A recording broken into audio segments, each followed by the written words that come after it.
한 친구가 뭐 자기소개서를 굉장히 잘 써서 합격을 했다라고 하고 그 이름까지 언급이 된 친구가 내 수업을 들었어가지고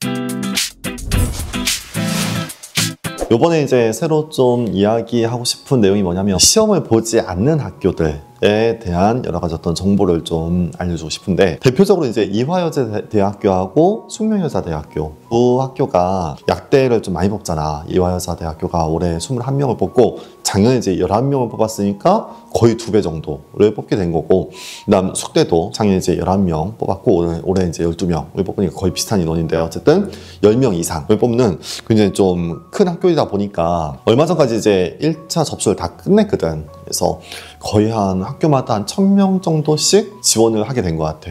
그래서 이화여자대학교도 경쟁률이 마지막에 이제 거의 한 50몇 대 1 정도까지 이제 올라간 걸로 알고 있는데, 이화여자대학교는 이제 1차 발표가 나고 그 이후에 이제 서류 내는데, 서류 내는 기간이 12월 26일부터 31일까지 1단계 합격한 친구들이 자기소개서, 학업계획서를 제출하는 거지. 근데 이제 미리 이제 좀 써놓은 애들이 꽤 있더라고. 근데 미리 좀 써놓은 친구들 중에서는 약간 오해하고 있는 경우가 있더라고요. 얼마 전에 상담을 하는데 자기소개서 좀 봐주는데, 이화여대 같은 경우는 딱히 이제 1차 커트라인이 없다 보니까 자기소개서만 잘 쓰면은 지방대 출신도 합격할 수 있고, GPA가 90점 초반이어도 합격할 수 있고, 영어 점수가 900점 초반이어도 합격할 수 있다. 그래서 자기소개서가 굉장히 중요하다라고 알고 있던데, 근데 내가 알고 있는 작년에 이화여대 합격한 친구들은 그렇진 않았거든. 우선 작년에 이제 11명을 뽑았어. 근데 11명 중에서 마지막에 한 명이 추가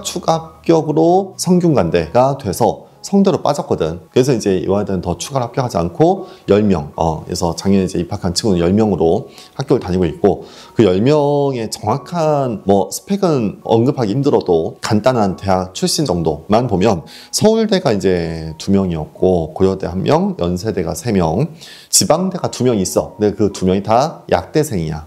지방 약대가 2명, 그 다음 성대가 1명, UCLA가 1명, 그래서 10명이야. 그래서 이 10명이 모두 다 전공과였고, 생물 전공이나 시경이나 화학과, 그러니까 고대나 성대 화학과 출신도 있다 하는데, 어쨌든 화학과나 생물학과의 출신이었고, 나이는 이제 97년생부터 03년생까지 좀 다양하게 있는데, 그래도 나이가 그래도 03년생, 01년생, 02년생 이 좀 많았던, 대부분 이제 조금 나이도 좀 어린 친구들이 합격을 했고, 뭐 GPA도 꽤 높은 걸로 알고 있어. 그래서 한 친구가 뭐 자기소개서를 굉장히 잘 써서 합격을 했다라고 하고 그 이름까지 언급이 된 친구가 내 수업을 들었어가지고 그 친구에 대한 스펙을 좀 아는데, 그 친구도 연세대 출신의 학점도 97 이상이었고 영어 점수도 980점에 뭐 이것저것 다 좋았거든. 근데 이제 여러 학교 썼고, 그래서 이화여대가 돼서 이화여대를 지금 다니고 있고,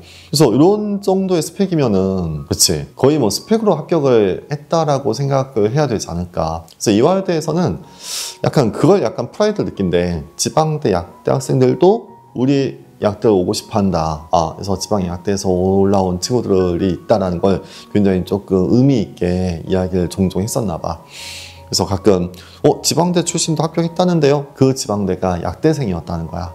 그래서 그냥 지방사립대는 아니고, 그래서 약간 스펙을 좀 본다라는 거지. 그래서 이번에 1000명을 지원했잖아. 내가 보기엔 그 1000명의 자기소개서를 다 보고, 뭐 학점도 안 좋고 여러 가지가 좀 딸리지만 자기소개서 내용이 너무 좋아서 이 친구는 합격시켜야겠다, 그런 케이스는 아마 21명으로 이제 늘긴 했으니까 작년보다는 여러 가지가 조금 이제 완화될 수 있겠지만, 아마 그래도 꽤 고스펙인 학생들이 합격을 하지 않을까 싶어. 학점이 매우 좋던지 출신 학교가 좋던지. 지금 합격한 친구가 알려준 내용을 봐서는 그래도 출신 학교가 다 그래도 괜찮았었다라는 생각이 좀 들거든. 성균관대 1명 빼고는 다 그래도 스카이에 UCLA, 그 다음 지방대 약대 였었다고 확인하면 되고, 숙명여대 같은 경우는 이제 1차가 있잖아. 1차에 영어하고 GPA, 그렇지? 이 두 개로 이제 1차 커트라인이 딱 있는데, 그래서 작년 같은 경우도 뭐 작년하고 이제 올해하고 뽑는 인원이 좀 비슷하니까 작년에 11명 뽑았고 올해 12명이잖아.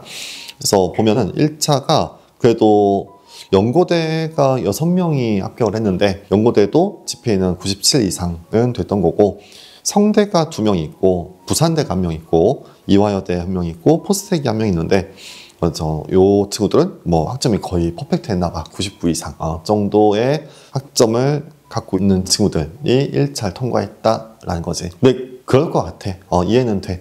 1000명이 지원했잖아. 그 중에서 12명을 뭐 1차가 몇 배수였지? 어쨌든 그 정도 인원을 합격한다라고 하면 그치 굉장히 뭐 스펙은 좋지 않을까. 영어 점수하고 영어도 거의 뭐 970 이상은 됐을 것 같고 거기다가 요 학점은 97 이상은 됐던 것 같고 그 다음에 서류를 보는 거잖아. 서류에서는 중고등학교 때 해외 외국에서 공부했던 친구들이 또 많이 합격을 했대. 그래서 한 6명 정도는 합격을 한 것 같으니까 그런 것도 의미를 좀 부여하는 것 같고 그래서 역시 결국에 뽑힌 학생들 보니까 진짜 뽑힐만 해서 뽑혔구나 라는 느낌이 좀 들거든. 그래서 마지막으로 좀 조언하고 싶은 건 누가 이제 합격할지는 명확하게 몰라. 알 수는 없지. 하지만 그동안 이제 합격한 케이스를 보면 굉장히 뭐 여러 가지가 부족했는데 이것 때문에 합격했다라기보다는 두루두루 좀 잘 갖춰진 친구들 뭐 나름 이제 육각형인 학생들이 합격하는 거니까 물론 이제 자기소개서를 좀 잘 쓰는 것도 중요하긴 해. 근데 너무 그 자소서에 어떤 뭐 감동을 주려고 노력할 필요는 없을 것 같다. 그래서 내가 연구했던 내용 아니면 내가 이제 했던 내용을 그냥 사실관계에 맞춰서만 잘 작성하면 되지 않을까. 그래서 우선 다른 지필 공부하면서 우선 요 자기소개서는 그냥 내가 어필할 내용들만 잘 소개해서 제출하면 되지 않을까 싶습니다.